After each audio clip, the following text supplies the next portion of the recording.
As you see here, today's presentation will be recorded. Before we get into the presentation, a few housekeeping items. If you would like to talk during today's discussion, make sure you have enabled your audio pin. You can find the details of that in your email upon registering. Please reserve all questions for the end. You can either type your question using the chat function, or you can raise your hand and a staff member will unmute you. Make sure when you are asking your questions to state your name and affiliation. That way we can better address your question. Today's presentation will begin with CARB's portfolio of incentive programs. Following that, we'll provide an overview of the Carl Moyer Incentive Program, an emission reduction grant program offering incentives through technology adoption. Next, we'll discuss specifically on-road opportunities within Moyer, followed by a comparison of natural gas and zero-emission projects executed just last fiscal year. Following that, we'll discuss the changes approved by the board back in November of last year. And then lastly, we'll summarize the remaining administrative changes we look to finalize this month. The Carl Moyer program is part of the broader portfolio of funding that CARB administers to improve air quality, enhance community protection, and reduce greenhouse gas emissions. Each of these programs have their own distinct goals that support the state's broader strategy. Not every program can fund every worthy technology. Maintaining the integrity of the program's goals is essential to ensure that the state achieves both immediate air quality benefits and that it supports the innovative technologies necessary to meet the state's vision of a zero-emission economy. Outside of CARB, other federal, state, and local agencies have complementary funding sources as well. We coordinate with our sister agencies on these investment programs regularly. I'd like to call your attention to how these programs are grouped. You can see on the left, CORE, LCTI, AQIP, and Volkswagen, or the VW Mitigation Trust, are implemented by CARB, whereas on the right, the Farmers Program, the Proposition 1B program, Moyer, and Community Air Protection, CARB sets guidelines for the air districts. However, the programs are implemented at the local level. Now let's discuss the Carl Moyer program. The Carl Moyer Incentive Program is a statewide emission reduction program supporting a variety of project types, including on-road heavy-duty vehicles, locomotives, marine vessels, off-road projects, as well as infrastructure projects. Although the Moyer program was established more than 24 years ago, the type of projects funded have shifted over time to meet the changing local and state air quality objectives. The type of projects funded are also affected by the economy, technology availability, and implementation of regulations.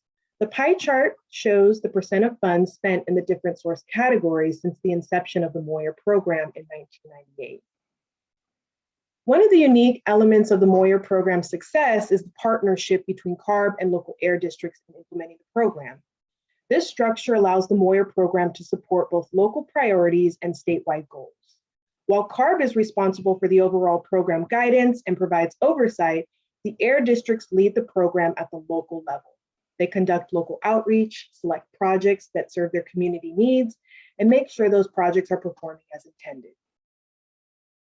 According to statute, emission reductions achieved by the program must be SIP credible, in which 4 elements must be satisfied. 1, projects must be surplus, early or extra to any state, federal, local rule or regulation. They must be permanent. This is satisfied with our scrappage element of the program, quantifiable, and enforceable. In addition, projects must be cost-effective. We went back to the board in November of last year in support of SB 129 to increase cost-effectiveness. The board approved the increase in cost-effectiveness. This targeted change to the program was identified as the highest priority among stakeholders to ensure monies appropriated by SB 129 could be spent in the time allotted, and that the program can continue to focus on developing zero-emission and advanced technologies like natural gas. Approximately 1/5, $210 million of the total Moyer funding, $1.4 billion, has gone to on-road heavy-duty projects to date. Of that on-road funding, 1/3, $71 million, has gone to our popular voucher incentive program, replacing more than 7,800 engines statewide. Moyer On-Road supports the ever-changing and complex landscape of the on-road sector, adapting to existing and future regulations such as the truck and bus regulation, the drayage regulation, the omnibus regulation, the innovative clean transit rule, and of course the upcoming advanced clean fleet regulation, for example. Each air district may focus its funds on local on-road priorities with a focus on heavy-duty trucks and buses, school buses, transit vehicles, drayage trucks, solid waste collection vehicles, or even emergency vehicles. All fleets are eligible for funding with different funding caps and fleet percentages based on the vehicle size and the type of technology. Furthermore, there are a variety of zero-emission advantages built into the Moyer program. Thanks to prioritizing cost effectiveness at the November board hearing, we can now offer $500,000 per ton to account for inflation and increase ZEV deployment for small fleets. In addition, funding caps were increased with zero-emission heavy-duty vehicles receiving up to $410,000 for Class 8 trucks. Funding percentages remain in place to support small fleets receiving up to 80% of the total vehicle cost, and large fleets receiving up to 50% of the total vehicle cost. Moyer On-Road allows extended flexibilities for these unique and custom-built projects, allocating more time, consideration, and longer contract periods. At the November board hearing, CARB staff heard concerns that additional changes are needed to the Carl Moyer On-Road heavy-duty program. Here we can see a side-by-side comparison of executed compressed natural gas and zero-emission projects between Moyer and CAP incentive programs for fiscal year 17-18 through 19-20. The data shown here is from the CARL database and was pulled January 2022 and is subject to change in the future. Over 52 million and over 300 zero-emission engines have been funded by the CAP incentive program. In addition, over 18 million and 170 CNG engines have been funded through CAP. Both incentive programs are using the Moyer methodology, even though these are different funding sources. With that, we recognize the need to update the on-road chapter of the Moyer program. We're looking to facilitate the program with the most expeditious process so that even more trucks can participate. Now let's discuss some of the key changes to the program from last year's board meeting and the remaining administrative changes we look to accomplish this month. Here is a high-level comparison of the board-approved changes on the left and the remaining administrative changes we look to accomplish this month on the right. As I mentioned, cost effectiveness was identified as the highest priority amongst stakeholders to ensure monies appropriated by SB 129 could be spent in the time allotted, and that the program can continue focusing on developing zero-emission and advanced technologies like natural gas. The window of opportunity for technology like natural gas is from now until the end of fiscal year 2022-2023. And we saw on the previous slide that the CAP incentive program is effectively funding these engines with over 18 million just last fiscal year. We proceeded with the most expeditious process to be within that window of opportunity. Now let's discuss the recent changes to the Moyer program to help further developing zero-emission and advanced technologies. On November 19, 2021, the board approved the following cost-effectiveness limits. An on-road optional advanced technology cost-effectiveness limit of 200,000 per weighted tons of emission reduction to enable the purchase of on-road advanced technologies based on the incremental cost for meeting the 0.02 NOx standard or cleaner. A school bus base cost-effectiveness limit adjusted for inflation to 300,000 per weighted ton of emission reductions to continue to support conventional school bus engine replacement projects.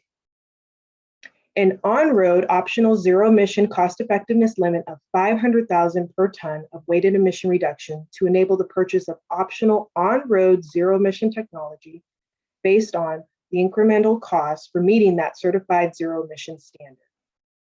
And then lastly, a base cost-effectiveness limit adjusted for inflation of 33,000 per weighted ton of emission reductions to continue to support conventional engine replacement projects achieving early or extra emission reductions, and an optional advanced technology cost-effectiveness limit of up to 109,000 per weighted tons of emission reduction to enable the broader purchase of the cleanest, commercially available, very low or zero emission technologies in the marketplace.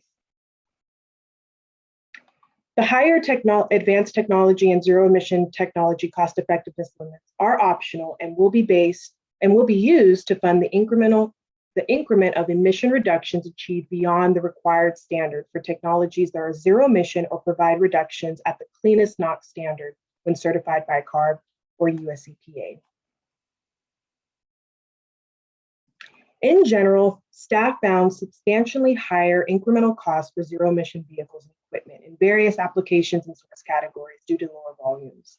To determine the impact of the cost of advanced technology on cost effectiveness for on-road vehicles, staff examined the incremental cost of technology, the amounts offered for on-road projects, and the emission reductions for heavy duty, medium heavy duty, and light heavy duty vehicles. Funding amounts were increased to ensure those incremental costs could be covered by the program.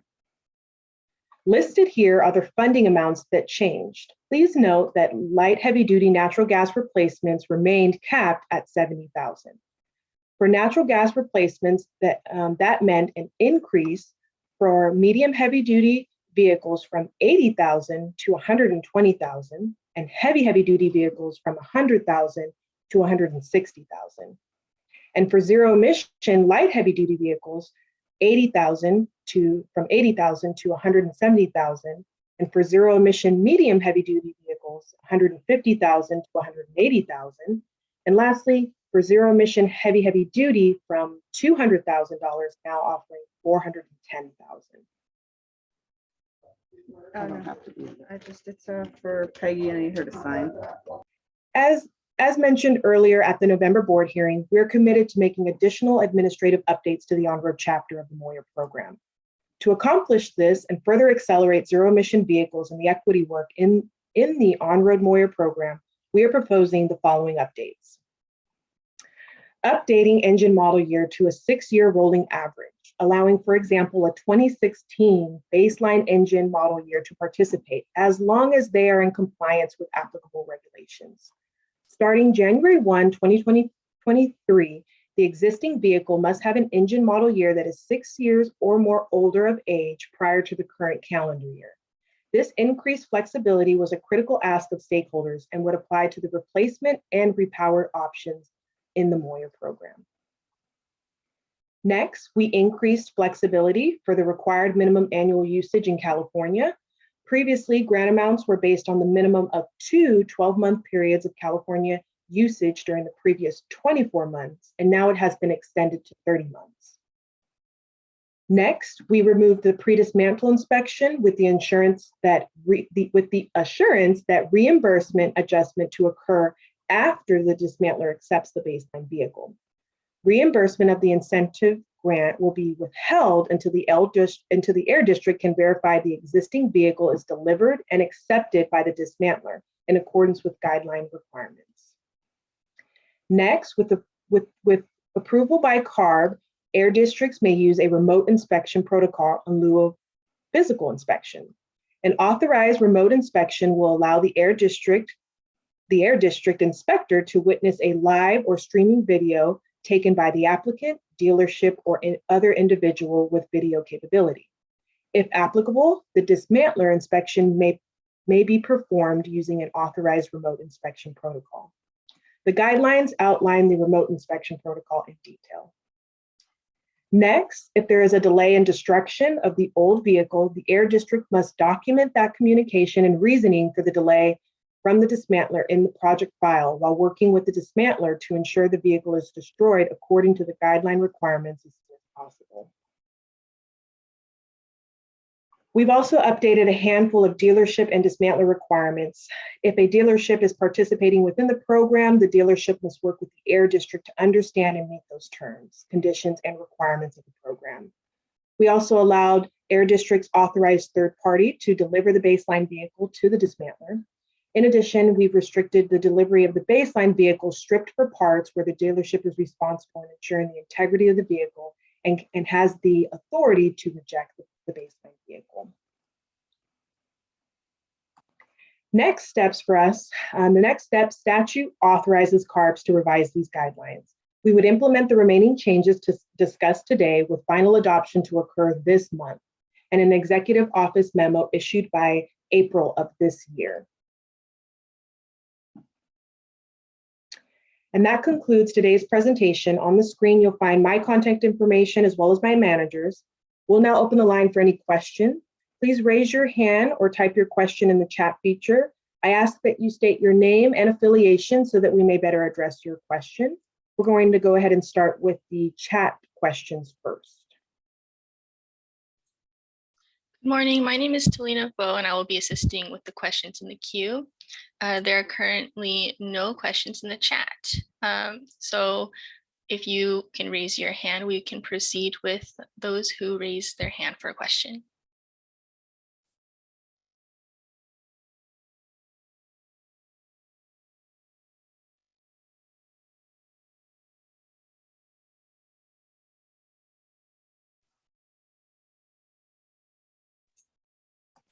Hello, there's one question in the queue. I will read it aloud. Please, I apologize in advance if I mispronounce your name. Amira Chawyuk has asked, will Carl Moyer on-road updates only apply to fleets of 10 on-road vehicles or less?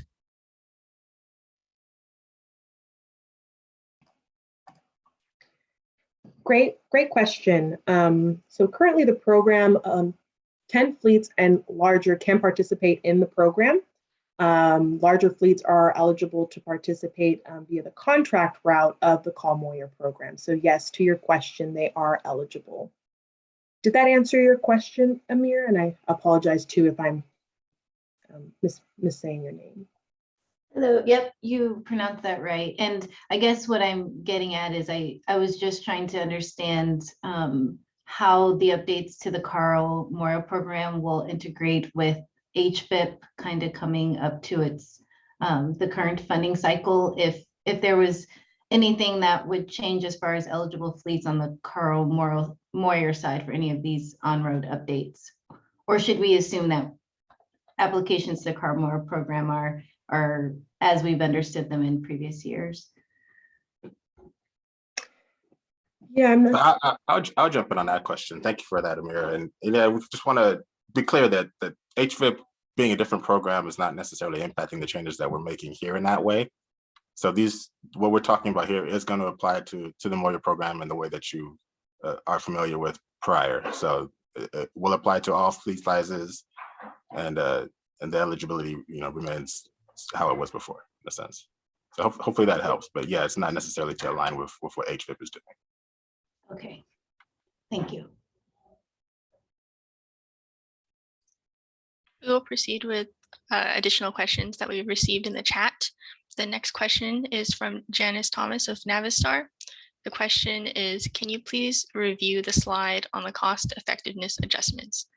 Is this based on a calculation/formula? Yeah, great question. You can go ahead and revisit that slide, Yadir. Would you mind this? Yep, one more. Perfect. Yes. So we have the Carl Moyer methodology that is currently published in our guidelines, and that is correct. It is based on that formula.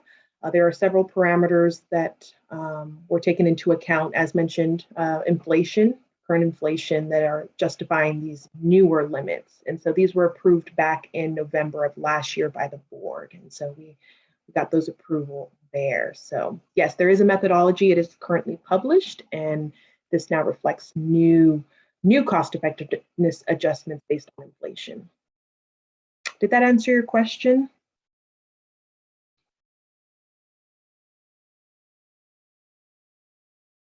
Not sure. Oh, okay. Perfect. Yes. All right. Thank you, Janice. The next question is from Aaron Katzenstein. Is this presentation posted online? I'll go ahead and take that. Thank you for asking that, Aaron. Our presentation is not yet posted online, but we can post it to our website as well. Probably looking to post it at the same location where our guidelines are posted currently. So please look out for that. We'll be getting that updated as soon as we can.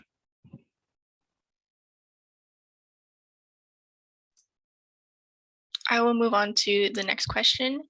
from Janice Thomas of Navistar. One more question. Are there any changes to deployment? Averages 18 months. Hi, Janice. Thank you for asking. I'm not quite clear on what you mean by deployment. I think if that's with regard to availability of vehicles, I think we don't really have a much response on that end, just as we don't really have the ability to control that very much. But we are looking to work with the districts and providing these available opportunities for funding when vehicles are available. And hopefully that helps maybe influence that a little bit. But on that end, I don't think we can directly answer if there will be changes to deployment with the manufacturers themselves. If that's your question. If not, please go ahead and re-enter into the chat if I'm mischaracterizing what you're asking there.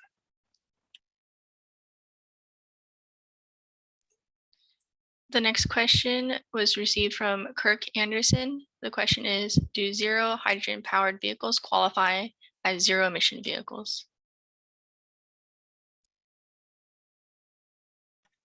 Yes, we are fuel neutral with that regard. So if it's a zero emission vehicle, we do not delineate based on whether or not the technology is battery electric or zero, or a fuel cell. So either of those will qualify. The next question is from Lori Wing. Does this also apply to trucks currently enrolled with an agricultural exemption? Is there funding available to upgrade to the 2010 model year?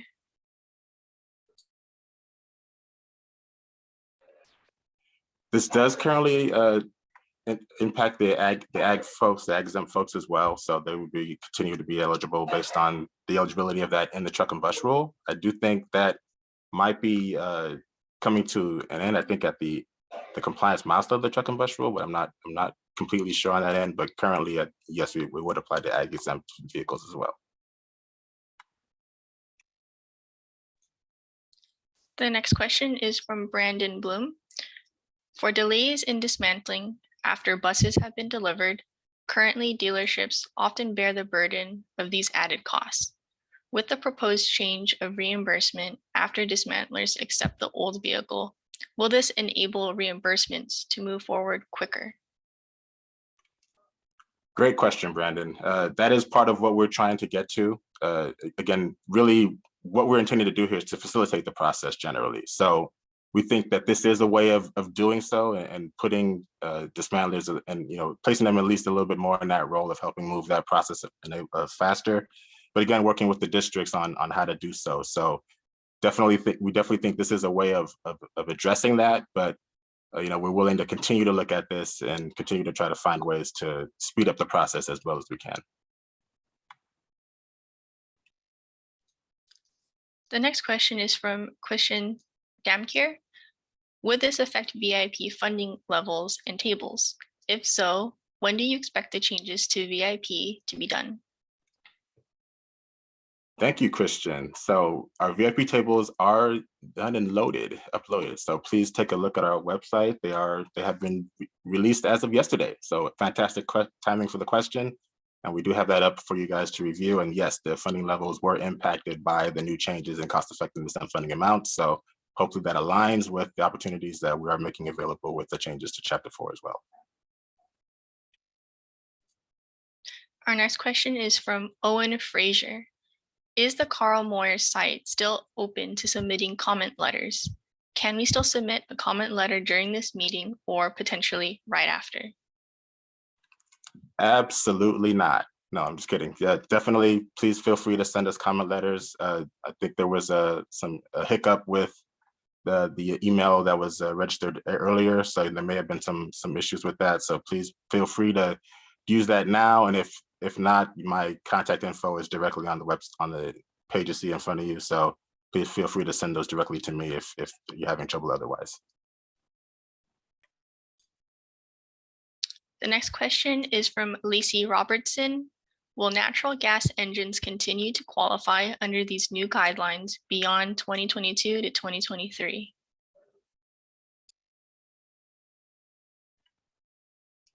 Yes, they will.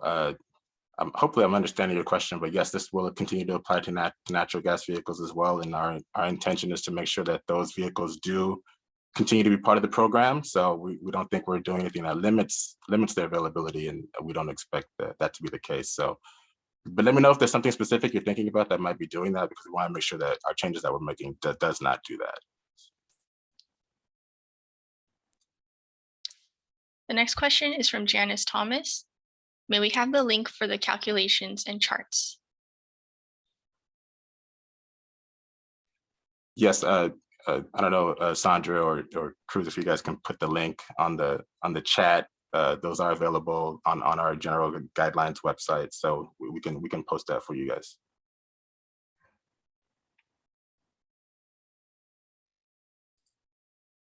The next question is from Ryan Kenny, who asked, will the PowerPoint presentation be posted?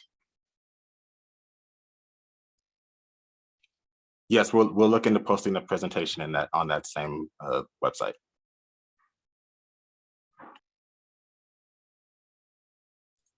And sorry, let me again just to make sure if I'm answering your question correctly. If I'm not, please feel free to re-raise your hand or type it in the chat again. I just want to make sure. Thank you. Our next question is from Ken Mack from Bay Area Air Quality Management District. Can you repeat the slide on the timeline? The changes being proposed, including the engine model year and mileage flexibility, are expected to go into effect in April?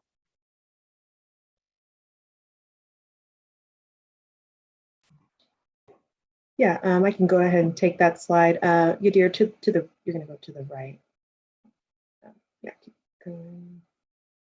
But you are keep going to the timeline slide. That's the perfect right there. Oh, okay. Yeah, so we're looking to have these changes this month. So we're hoping to have all of these changes, implement the remaining changes with final adoption and executive office memo by April. So that is correct, April of this year. Did I answer your question?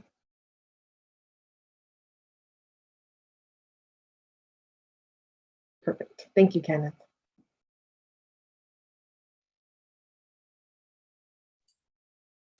At this time, I do not see any other questions coming in through the chat, but there are 2 hands raised at this time. So we will transition over to those who have their hands raised. The first person that I see with their hands raised is Todd Campbell. You may proceed with your question.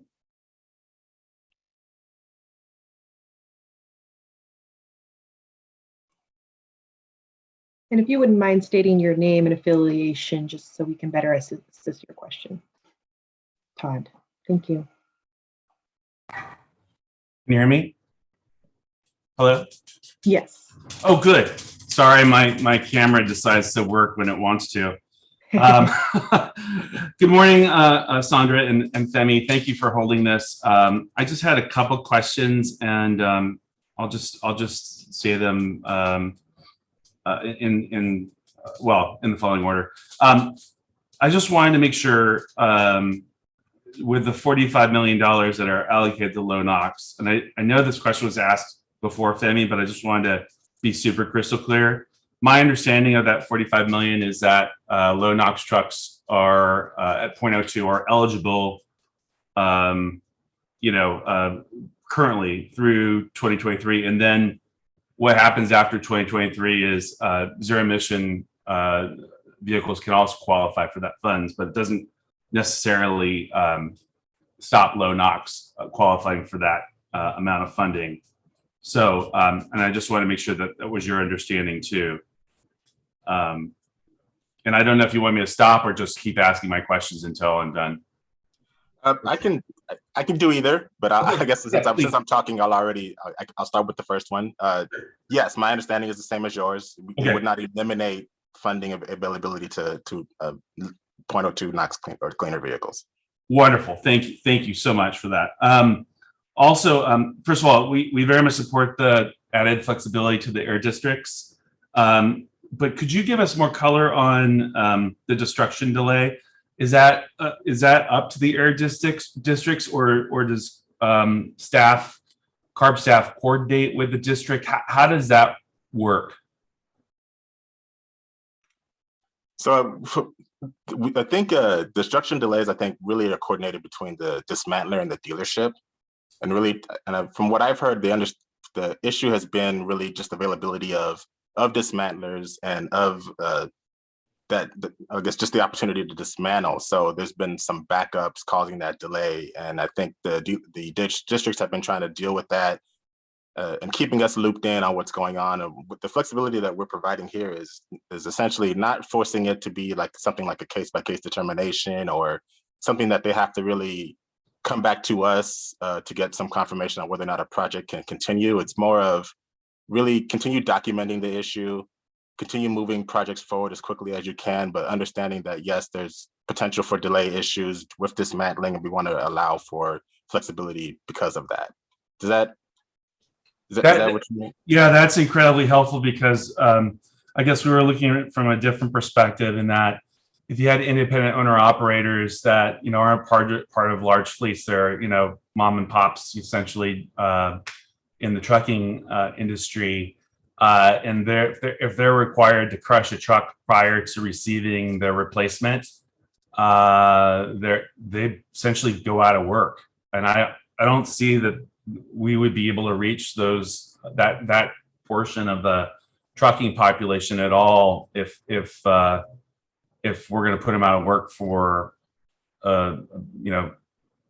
certain length of time. I think that would be a pretty significant hardship on them. So I think unless there's some consideration for that type of delay, to allow for those owner operators to receive their clean truck, those trucks are going to go diesel. Right. I think part of that, the calculus I'll say on that, is really understanding what the dealership's discretion is on that. And that's kind of where we allow the district's discretion on that, and really understanding the district will, just like us, wants to move projects forward as quickly as possible. So we don't want that to be a logjam in the process, but we do have to acknowledge that, for Moyer, that dismantle does need to take place. So if something does go ahead of that, there's a little bit of risk involved in that. So we have to be, we have to be clear that, at least recognize that. But, again, we want to give the districts the discretion to be able to move forward when they don't see that as anything more than just a timing issue. Yeah, I totally get that. And I guess I just speak from personal experience, this is a weird time, with the supply chain issues. And like, for example, my wife totaled our car in December, and we were just told by Ford that our build date is March 29th. So we've been carless, which has been interesting, I should say, as a family. But, there are real supply chain delays. And so that's what I hope that you would consider. And then my last question is, would you guys consider applying a 300,000 ton cost effectiveness for all low NOx, just not school buses, for low NOx options, just because I think that would be incredibly helpful in terms of getting those applications out, especially in such a tight window. And I wanted to thank you, by the way, for making these changes in April, because I think that's critical. But I also think really to make it work, better would be a 300,000 cost effective consideration versus a 200,000 cost effective consideration. Okay, thank you for that question. And well, first I want to say I hope your wife and everyone is okay. Yes, sorry. We're okay. We're okay. Thankfully, we survived 21. Right. So with regard to cost effectiveness, again, this is something that we went to the board with last November, really to, again, increase the amounts and increase the funding amounts so that it is something that is more competitive with, another alternative that folks might consider. We do think 200,000 is the correct number. And I know that the 300,000 request really is kind of considering really what it takes to get to the funding amount that again, would be the most competitive. I think one of the things we were trying to do is really align with what some of the comments we were hearing, and with regard to how much mileage is needed to get to these higher funding amounts. And really what we found is that the 200,000 amount is actually the correct amount, and it's actually consistent with the 300,000 requests, because what we were finding was that the way that 300,000 came about was based on a certain amount of miles and getting that funding amount. But that calculation hadn't necessarily considered deterioration. And with that deterioration, it was actually elevating the cost effectiveness that would be needed to reach that mileage at that funding amount. So what we found is that the 200,000 amount actually does reach that amount. And we're talking about, getting to a high and maybe a max funding amount at around 25,000 miles, which I think is, where we were really looking for with regard to even a 300,000 cost effectiveness. I think that was really the focus on getting there. So we think we've achieved that, actually. So I don't think this is really a point of contention. It's just a point of alignment and really just understanding how to calculate. It's a little bit different now, given that we're talking about transitioning from really folks getting early, being before regulation, but folks now being beyond regulation. And since that changed how we calculate really funding amounts, in a sense, it made it a little bit harder to calculate that by hand. So again, we've provided those sample calculations on our website, and on that same link where with the cost effectiveness calculations are as well. So you can take a look at that, but I think what we proposed and what was approved is actually going to align with what you guys are considering when we talk about cost effectiveness limits and funding amounts. So please take a look at that, because I think this really is a point of alignment here, and I think it's just understanding how we got there, and I think hopefully that helps. Yeah, that's super helpful, Femi, and we would like to continue to work with you, especially since there has been some discussion about deterioration, and I know that that's an ongoing study. It's not been finalized, and we discussed that with Dr. Sperling yesterday. We obviously would like to see any such studies finalized first before any real determinations are made. But we can work offline with you on that. Okay, thank you, Todd. Thank you. We actually received one more question in the chat. If I can introduce the question, Christian Damkier asked, will VIP include trucks with 2010 and newer engines? Thank you, Christian. VIP will actually not include 2010 or newer engines.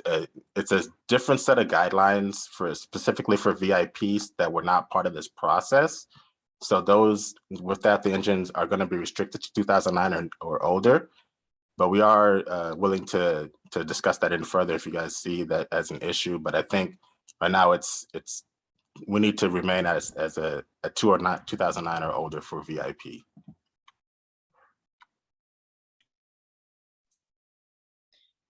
We will move on to those who have their hands raised. Once again, the next person I see with their hands raised is Tom Swenson. Tom, if you can introduce yourself and affiliation. Yeah, great. Thanks. Tom Swenson with Cummins. So good morning, Femi and Sandra.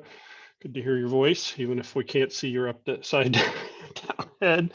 Hey, I think Christian's question is sort of a good lead into what I wanted to sort of ask about, and that's for the pre-2010s that are due to go away at the end of this year through the truck and bus rule. And I know this has been a focus for you folks, is to try to target those specifically. So if we have trucks that come in that are of that vintage and they want to buy a clean truck, whether it's natural gas or electric, the chances of getting that truck delivered this year are basically slim to none, more on the none side than the slim side, just because of order boards and delays on parts and those sorts of things. So in the truck and bus rule, there's an allowance that if it's ordered by, I think it's September 1st, that they can basically continue to run the truck until they get a replacement truck. But my understanding is that the funding program doesn't have that same flexibility. Correct me if I've got that wrong. And then if I'm correct, is there a way to incorporate for those older trucks the ability to keep running that truck until the new truck is delivered? Good morning, Tom. Thank you for that question. And originally, so you are right, originally, when we were first considering this and the manufacturer delay extension for the truck and bus regulation that you're talking about, we didn't originally see the alignment there, just given that there's issues with subcreditability. But I think as we've continued to talk about this and talk with our program staff and our SIP staff, we did find that there should be some ability here that we can actually consider. And it's really with regard to as long as the replacement is going to be a 0.02 vehicle or cleaner, we maintain SIP creditability and our SIP eligibility for these vehicles. And also, given that the truck and bus regulation will continue to consider these vehicles compliant, we do think that the vehicles that do enter into that allowance of the manufacturer delay will be allowed again to continue to be involved in the program. So we are updating our analysis on that and our decision on that to, yes, we do believe that there is alignment here that we can allow that vehicles that do have that manufacturer delay extension to also remain eligible for Moyer funding.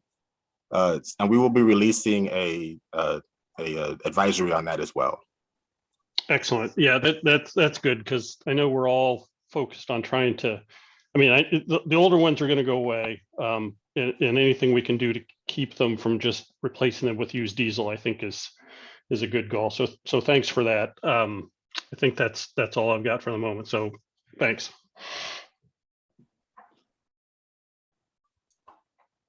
Our next question is from Aaron Katzenstein. Aaron, you may proceed. Please introduce yourself and your affiliation. Hi, good morning, Femi and Sandra. Thanks. Aaron Katzenstein from South Coast EQMD. Just want to kind of elaborate a little bit on the two comments before this and questions. So the 45 million that the legislators allocated to incentivize cleaner trucks under the Moyer program, that has a very short deadline. And so what the previous commenter had mentioned is that we really need that scrapping deadline to align with the delivery of the new trucks to really make this work. The second point is that we do need to see that an allowance for additional model years immediately into the program to help spend that 45 million. It looks like we only have till June 2023 to really get the funds spent under that for the projects to be complete. So I guess, Femi and Sandra, it sounds like the next process to make changes to the proposed changes that you've already made so far under Chapter 4 would be to issue advisories. Is that the next step if these little tweaks need to be made between now and April? Yes, particularly with regard to the manufacturer delay extension, we'll be releasing an IPI note to the districts that will highlight the eligibility of those vehicles. I think with regard to model year expansion, I think that's a good point that you raise, and really and we do also want to ensure that there is ample time for districts and to introduce opportunities that will apply to those particular funds. And I think we've grappled with the idea of the model year expansion, as we mentioned earlier, or in previous discussions, there was some complicated messaging with that, just given that those same vehicles that we would be saying that are eligible for the program are ones that will also be required for compliance with truck and bus. But I think the proposal that we're willing to make an edit here to is really understanding that the rolling model year eligibility does mitigate the concern of availability of those vehicles. So I think we would be comfortable, if everyone agrees, making a change such that that particular model year expansion would not apply at the beginning of next year, but actually will apply as soon as we finalize these guideline changes this month. And we think that provides, again, more opportunities for that funding and just for the program in general, so that we can make sure that we are moving towards cleaner technologies as soon as possible. But again, I guess I want to confirm with you and others in the group here if that is a change that you are amenable to or support. Yeah, well, from my perspective, certainly be supportive of that. Just one other comment here is that to make these orders happen for this 45 million for these air districts that are implementing that before the September order deadline for truck and bus is also, we need to get on your side, there's going to be a lot, and on our side, both sides really, to get this to happen, is we'd really need to have the expeditiously compliance checks done, maybe within 14 days for the applicant so that they can get the trucks ordered. And that also be kind of expected on any case-by-case approvals here once we release it. So just comment is really to get this to work in the near next couple of months before September. It's going to take a lot, but we're hoping to work together on this and really get these funds spent by then. In agreement. I do support us moving as quickly as possible. I'm reluctant to commit to like a 14-day time frame. I know that's our goal generally, but I know that there's been compliance issues in the past that have caused some things to take longer than others. Definitely willing to work with you guys and with our own program staff on how to accelerate that or expedite those vehicles, particularly those that are going to be in support of the SB 129. So we'll continue to work with you in our program to make sure that those vehicles can be expedited and hopefully streamline the process in general. Thanks, Jimmy.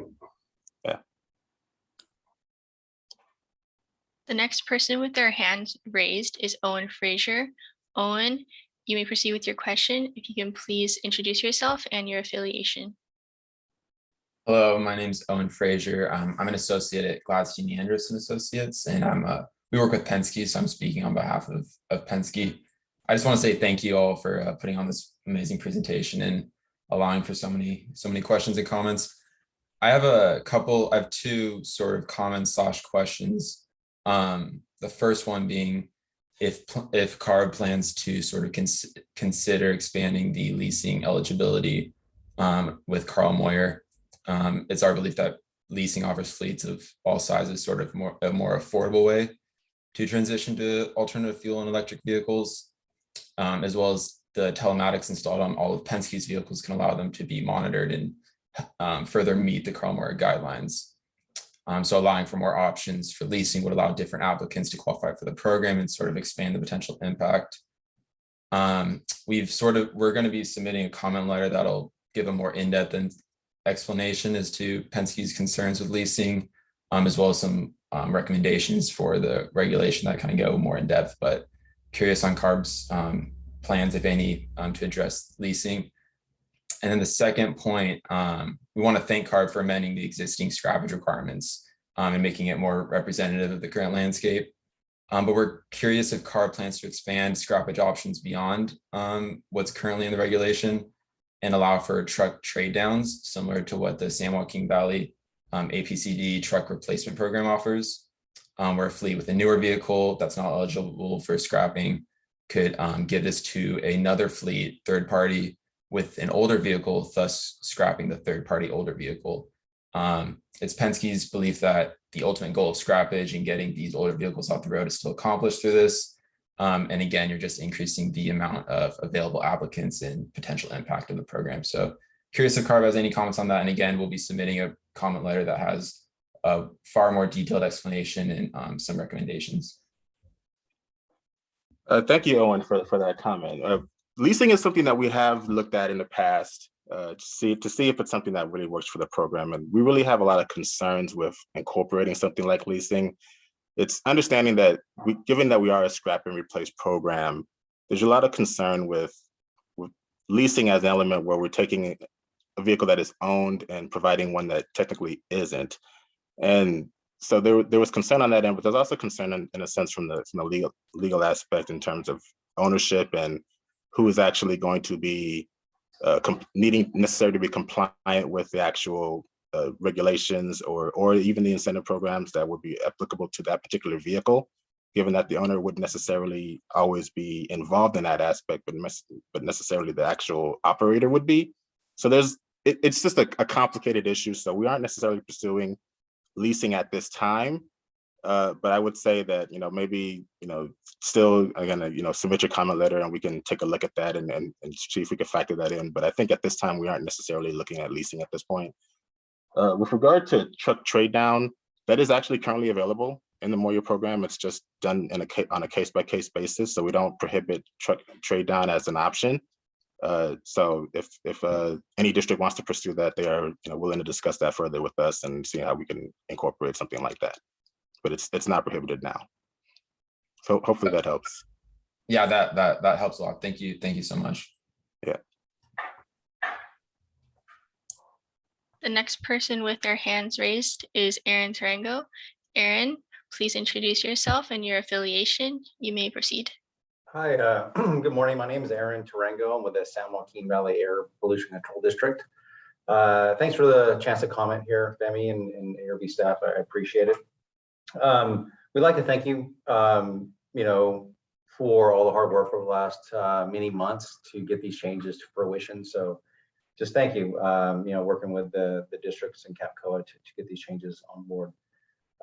We appreciate the hard work CARB has done, but we also want to talk about a couple of things that I think have been brought up already, where I think the rolling model year, I believe, has been discussed already, but we strongly support that we make that change now where we're able to replace 2010 or newer model year engines right now, rather than wait till the end of this year. So Femi, we strongly support that, to implement that right now. I think in the comment section that's there as well. So I really want to mention that. I think it's very, very, very important to get that done, because without that, diesel projects really don't exist at this point in time. So we want to basically, have that rolling model year average, rolling model year eligibility requirement implemented as soon as possible, which is hopefully when this meeting is over, we hope. The next thing I want to bring up, a couple things that Southwest brought up as far as compliance checks. So there's going to be a lot of compliance checks to go back and forth. I want to make sure that we work with ARB and the districts work with ARB to expedite those processes, because that could really delay some things as well. So I want to make sure we all understand the process to get those done. If we're going to roll a lot of projects through ARB at this point in time, we want a streamlined process to get those done as quick as possible. The next thing I want to talk about is the manufacturer delay extension. And I think we need to work out a couple of details of that. I think with ARB still, I think it's great we get to do that. But I think we're talking about dealing with CARB staff as far as like the grant staff, and then we're talking about CARB staff dealing with the truck and bus regulation staff. So how does that actually happen? So I think we need to make sure we're all on the same page as far as how that's going to work and how that's going to be expedited, as far as what do they need? Do they need a letter from truck and bus regulation staff that goes in the file? Like, we need to talk about the nuances of how that's going to work, Femi. I'm not sure. I'm quite sure how we're going to pull that off. If it's by this September, what do we need in the files from ARB to show that they got that extension? Do we just need something from the truck and bus regulation staff? Do we need, I don't know. So I think there's some nuances there, but I'd just like to end say thank you for the chance to comment here. We will provide a comment letter to you.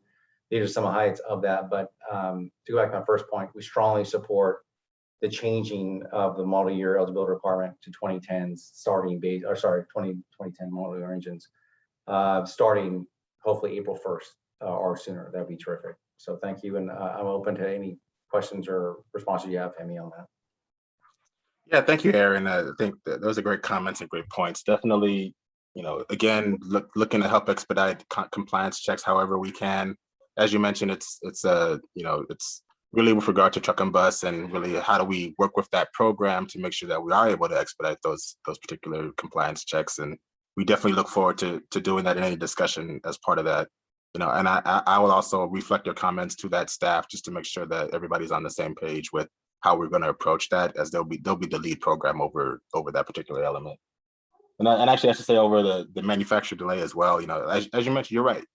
We need to think about what are the best ways to implement this type of process. This is new. This is going to be new for us, potentially new for the truck and bus staff as well. So understanding what are the best ways to approach that. Are there ways that we can streamline that such that these vehicles can be expedited in a way, or the compliance checks for those vehicles can be expedited in a way? Just how does that process work?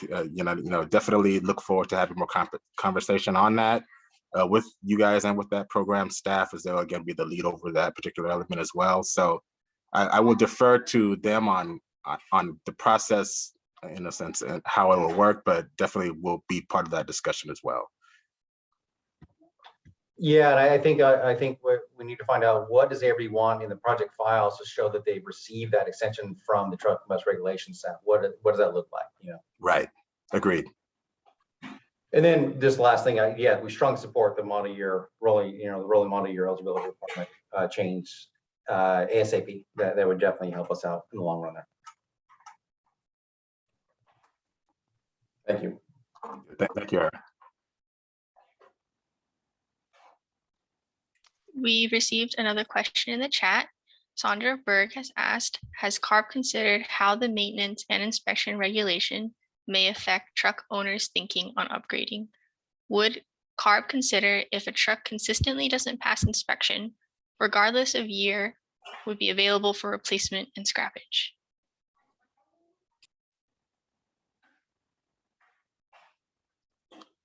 Hi, Sandy. Thanks for the question. I think I need to think about that a little bit more and circle back with our I&M staff on how they would consider a vehicle like that.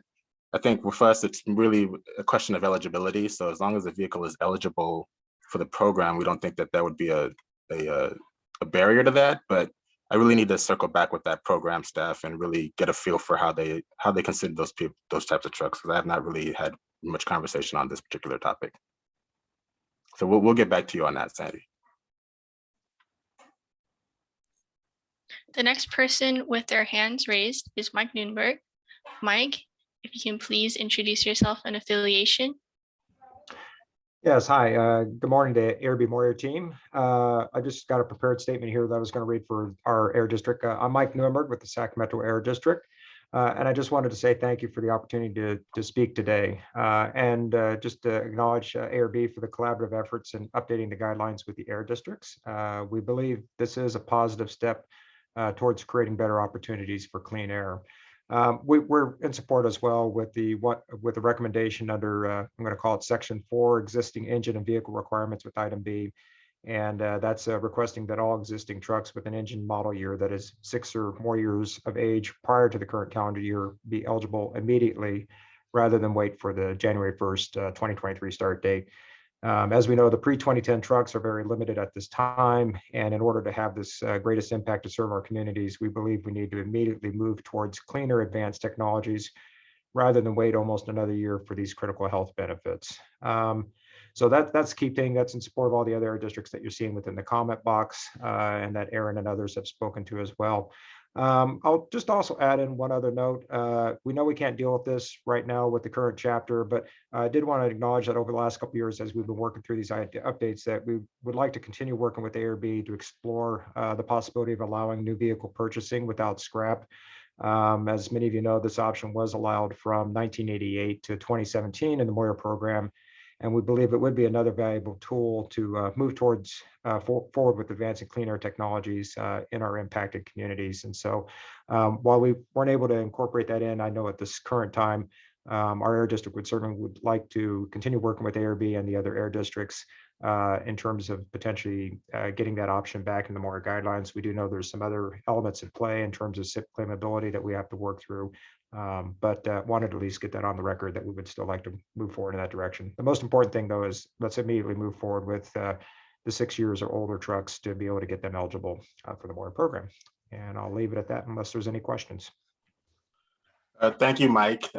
Definitely appreciate the district's perspective on that. And like you said, it remains, for us a SIP creditability issue, but and something that we do think is necessary by statute. So we are required to continue to do that. But as you mentioned, maybe there's some discussions to be had in the future on that end. But I think right now we see this as a requirement that we do have to do to meet the statute requirement for Moyer. So we are firm on that. But again, if there's other discussions to be had on that, we welcome those with you.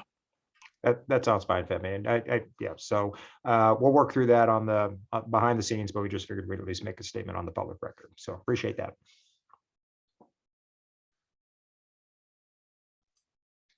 The next person with their hands raised is Nicole Rice. Nicole, if you can please introduce yourself and your affiliation, you may proceed. Yes, hi, good morning. This is Nicole Rice, president of the California Natural Gas Vehicle Coalition. First, I just wanted to say thank you to you, Femi, and staff for today's presentation and this Q&A exchange. Very helpful and definitely appreciate that.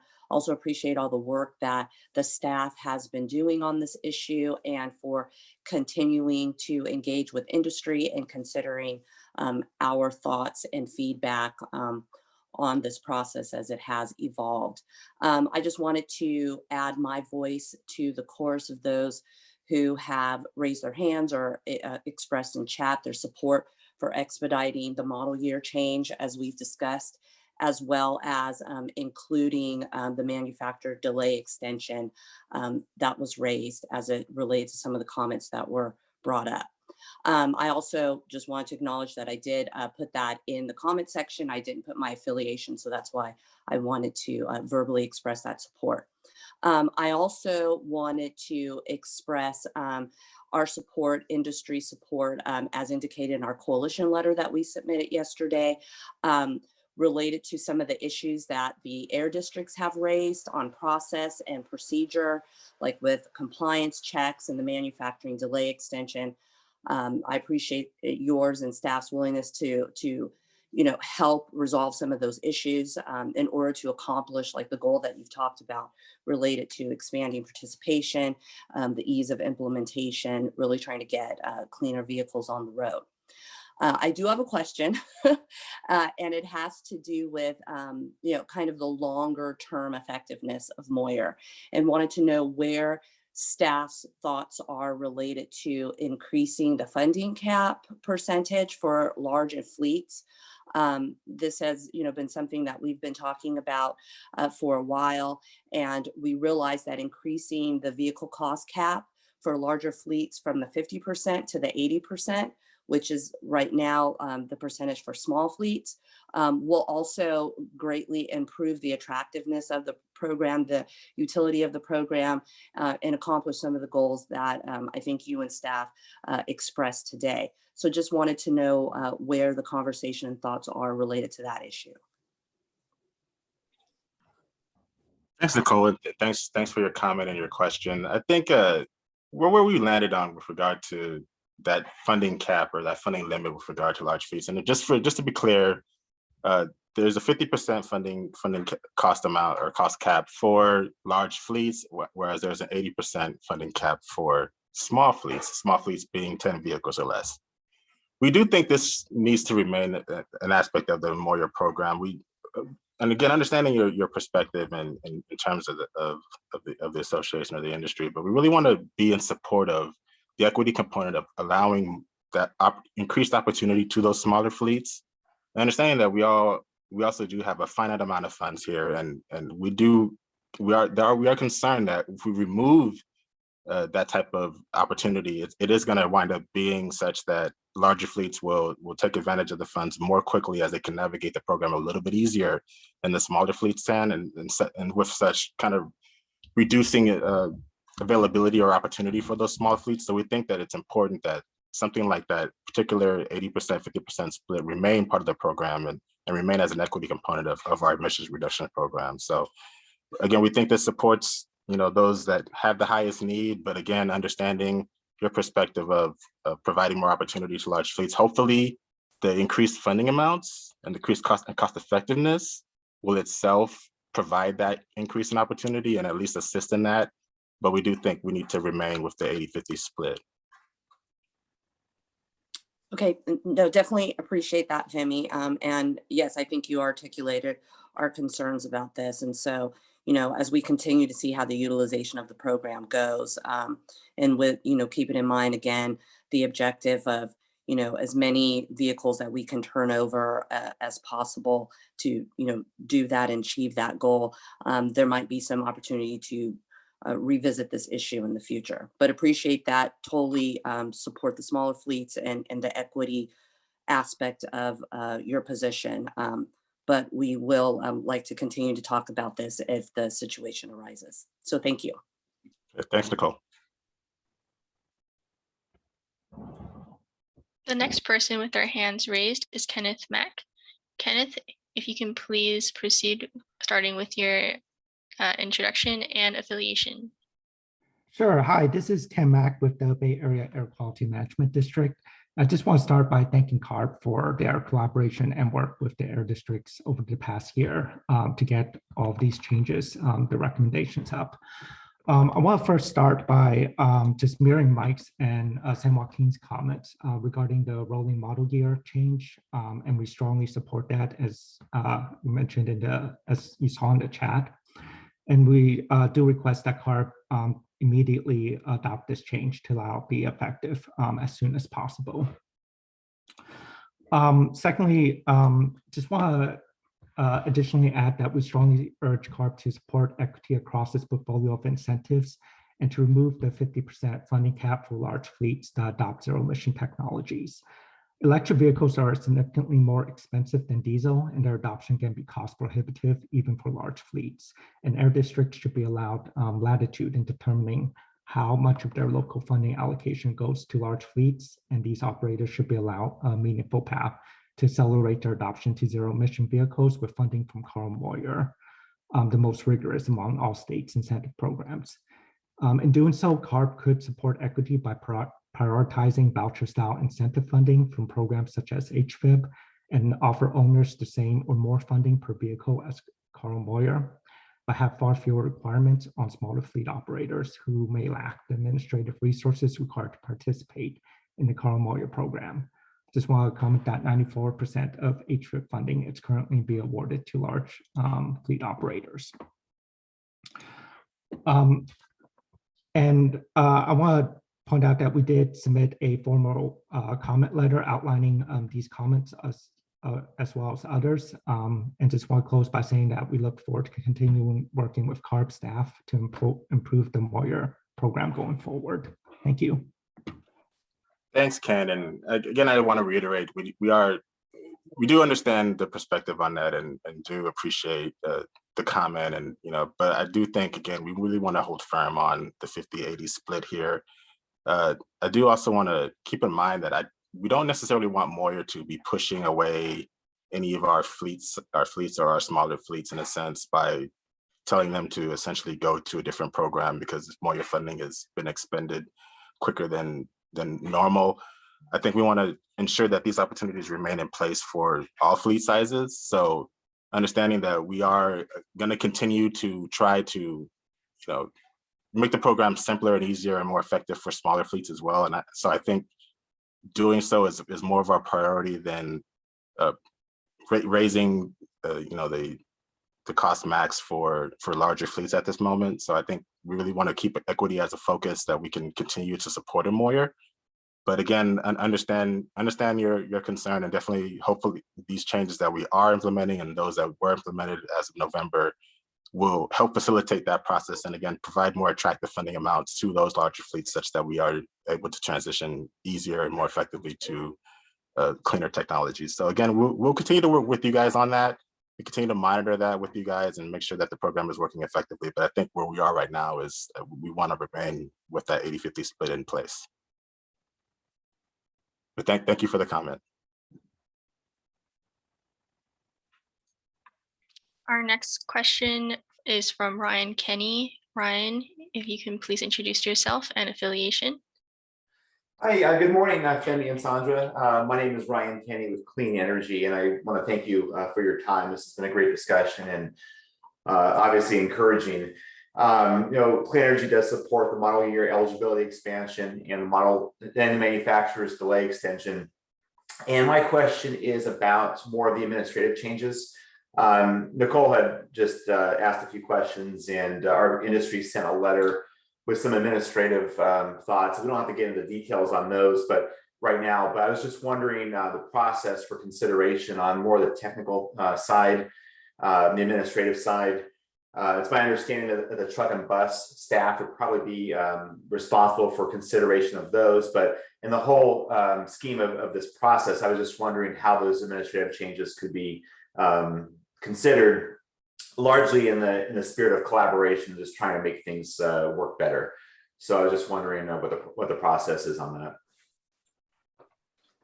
Good morning, Ryan. Great question. I think so for our process, as Sandra highlighted towards the end of our particular presentation, we're going to go ahead and finalize our changes and, hopefully get those posted and to you guys by the end of the month. But with regard to, I think when we talk about the administrative changes you're talking about, I think it's more of about how do we implement the manufacturer delay extension in a sense, and how do we make sure that all of those types of changes are consistent with what we're trying to do, and also expedited in a way that makes it available for the districts to be able to act on that type of extension and that type of flexibility. So again, we are definitely looking forward to working with you guys, with the air districts, and with truck and bus staff on how to incorporate that in the best way and facilitate that process. But I'm hesitant to be a little bit more definitive than that or descriptive than that, because I don't know exactly how they are going to do so right now, in a sense, or what changes they might make. But again, we are going to have those discussions and include folks in that so that we can help get that money moving as quickly as possible. Hopefully that helps. Is that what you were referring to? Or yeah, Femi, it was, and I appreciate that. I mean, some information is better than none, and we appreciate being part of the process and look forward to continuing to talk about this. So thank you for the update on that. Absolutely. The next person with their hands raised is Matt Miyasato. Matt, if you can please introduce yourself and your affiliation. Thank you. Matt Miyasato from the South Coast AQMD. I just want to give a big shout out and thank you to the ARB staff for getting these changes implemented, or at least on the books for discussion. But also, I want to thank the two board members that are participating, especially Vice Chair Burke. She had a great question in the chat, but also our board member Krakoff, who has been observing this closely on behalf of the districts. I just want to make two comments. As one, I think it's been brought up a couple times, is that we really need clarity on what specifically the truck and bus staff will allow for the manufacturer's delay. So Femi, I know that that's not within your wheelhouse, but is there some way we can have a coordinated effort and a commitment to report back within a certain time? This is exactly what the applicants are going to need to provide to get that delay, because we're going to be going through tons of acrobatics to get a solicitation out to try to take advantage of the funding to help these folks with pre-2010 trucks. And they're going to be hesitant if they don't know, what the specific rules of the game are. So I think it's important to have that. And to be frank, everyone's looking at CARB as CARB, not, CARB incentives, CARB truck and bus rules. So it'd be great to have kind of a concerted or one voice that speaks to what will be required. And then secondly, I think it's important to have an annual review of the specific components of Moyer that are within your power to change. As you know, we've been trying to work through CAPCO. It's been, somewhat successful, but I think having kind of this concerted effort in this workshop like this to get changes out the door quickly are super helpful. And if you could have this annual review by the technical advisory committee, specifically, let's look at the fleet size cap. I'm not sure what data you're looking at that suggests that large fleets, and small fleets will equally participate, because we haven't seen a large demand, right? So it would be good to understand, what data are you using to justify the 80-50 split? But again, I just want to thank you for bringing these changes to the fore, and hopefully we can get some trucks replaced quickly. Thanks. Thank you, Matt. Great comments. Definitely will consider, again, how to incorporate these changes and how to implement the process for the manufacturer delay, especially as quickly as possible. Definitely working within our program staff to do so. So we are committing to doing that. And I think I will also take your comment on an annual review in a sense, and really explore that a little bit with our management and see what we can do there, what might satisfy maybe a similar concern on that end. So obviously definitely looking, to continue to improve the program as best we can, and the best ways to do so. So we'll continue that conversation as well with you. Thank you.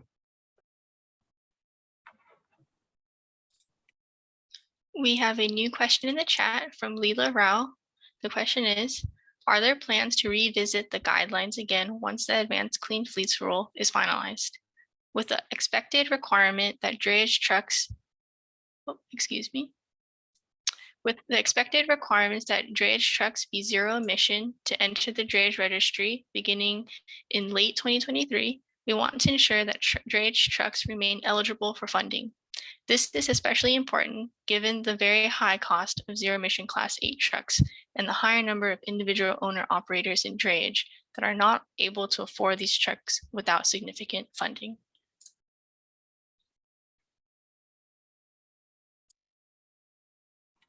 Thank you, Leela, for that question. We do not plan to revisit the guidelines again after Advanced Clean Fleet is finalized. We do think we are providing the necessary needs, the necessary content to I guess apply to that same regulation when that is finalized. So we did broaden the language a little bit just to essentially reflect what statute requires, basically that we be in, beyond requirement of any other regulation. So we think that we accomplished that with the language that is provided in this finalized proposal. But again, we are definitely willing to look with you guys on how to provide availability to those vehicles that will be impacted by that regulation, particularly drayage trucks and how that regulation will roll out. So we will continue to work with our drayage staff and ensuring that funding opportunities will still exist when their requirements are in place. Hopefully that helps a little bit. Definitely, look forward to having more conversations with you on how to make sure that our drayage folks are still eligible for funding.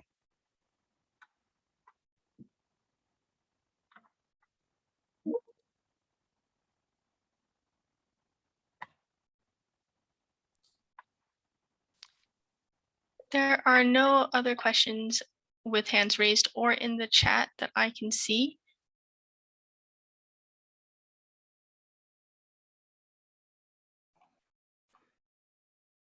Perfect. Any more questions, anyone?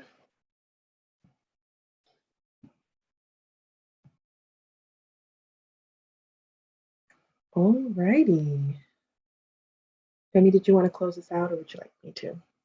Sure, and I'll just highlight our contact information is here on the slide. So if there are any other comments or questions that you guys think of, later on that want to discuss, please feel free to reach out to any of us, myself or Sandra included. So, but again, thank you for your attendance today. This discussion has been a long time coming. We've all been working very diligently and trying to ensure that our program is reflecting the needs that you guys are raising, as well as providing as much opportunities as we can for the applicants that will be looking to transition to the cleaner technologies. So glad to continue to work with you on doing that. Glad to continue to make the program work better for all of us, and look forward to the conversations moving forward. So again, we will notify you all when we are ready to finalize the actual language and post it on our website. And please, again, well, I'll just say again, thanks again, and sorry that my video had to be off. I was upside down for those of you who missed that. Zoom does not continue to work with me as well as I would hope. So, but again, we do appreciate all of your attendance and continue to work with you all. So with that, I'll close us out, and thank you all for attending, and I guess we'll be in contact. Yes, thank you all.